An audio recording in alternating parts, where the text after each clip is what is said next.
உன்கிட்ட ஒரு அழிக்க முடியாத சோகமும் பெரிய வலியும் இருக்குன்னு எனக்கு தெரியும் வெற்றி.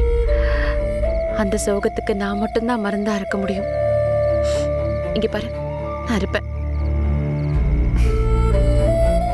நம்ம கல்யாணம் பண்ணதுக்கு அப்புறம் நீ சொல்ற அதே வெளிச்சத்துக்கு நடுவுல நான் உன்னை பார்த்து நான் உன்னையும் நம்ம குழந்தையும் எப்படியெல்லாம் சந்தோஷமா பார்த்துக்க போறேன்னு ஒரு பெரிய கதையை சொல்லணும்.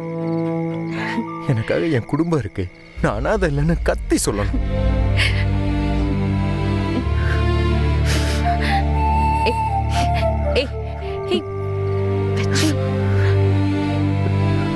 அழக்கூடாது.